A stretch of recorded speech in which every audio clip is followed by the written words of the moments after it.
Hello, welcome back to the channel. Welcome back to Detroit Tigers Weekly. We finally made it through the first full week of play. After the team's hot pitching start, they're looking a lot more like last year's team that just can't score, unfortunately. Um, Game one of the week, we kicked off in New York with a scoreless game through 9 innings. It was headlined by Reese Olson's first start.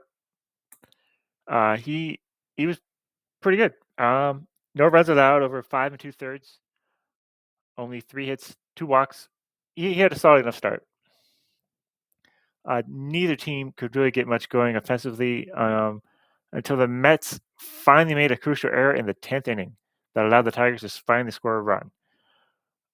This one, it kind of opened the floodgates a little bit, which allowed Carson Kelly to step up with the biggest blast, a 3-run home run. So offensively, I would put him as the offensive star of the game. But this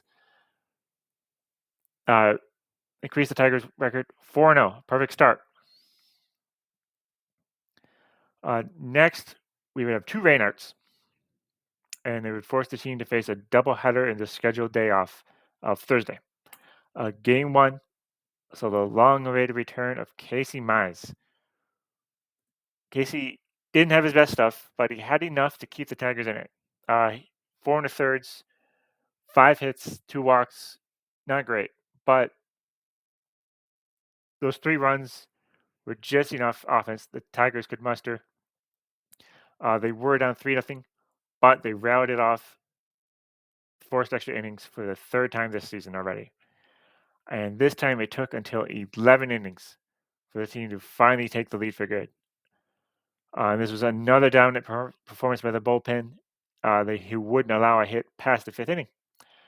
The biggest hit came probably from Gio Urshela,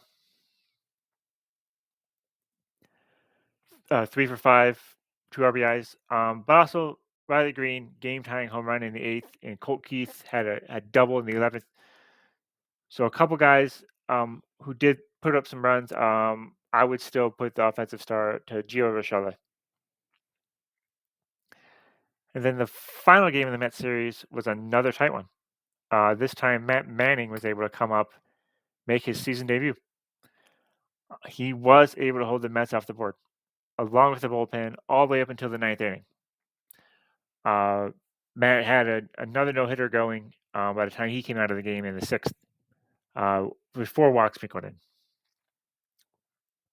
The only run the Tigers scored was off of Javier Baez's bat, but the runner he plated was Colt Keith, who overall had likely the best game at the plate.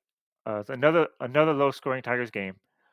So overall in the series, if you only count innings 1 through 9, the Tigers were actually outscored 5-4 by the Mets, despite winning this series 2-1. Then they were finally able to get a play home game. This one was the much-awaited home opener with Tarek Skubal on the mound. Tarek was cruising along in the game. He did run out of gas a little early and stayed in, giving up some damage. He left during the 7th after giving up 4 runs, but the team was able to bail him out by rallying in the 8th to get the lead and hang on.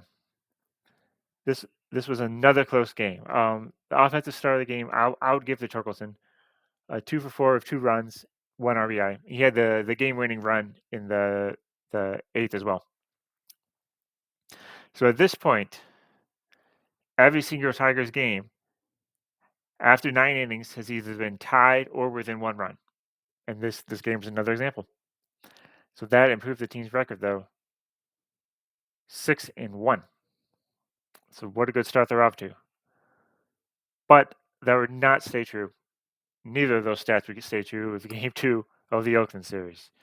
Kenta Maeda returned to the mound, looking to bounce back after his last rough outing for Chicago. He, I would say, was okay, but not great. But ultimately, it didn't matter what he did, as the team could not do a thing offensively against the Oakland pitching staff. This is where the team's lack of hitting is really starting to hurt them. You can't keep relying on your pitching staff to toss a shutout every game to win. The batters were glaring weakness was really no discipline at the plate, swinging early in at bats and at the first pitch so many times. And that would continue in the series finale.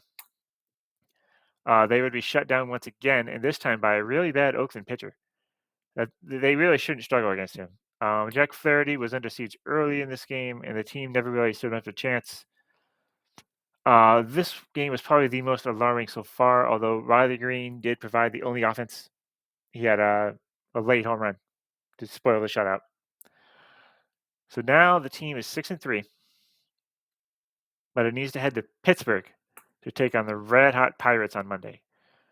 So this will be the first stretch where the teams starts playing some decent teams. The opponents they played so far have not been good, so they've been able to take advantage of it.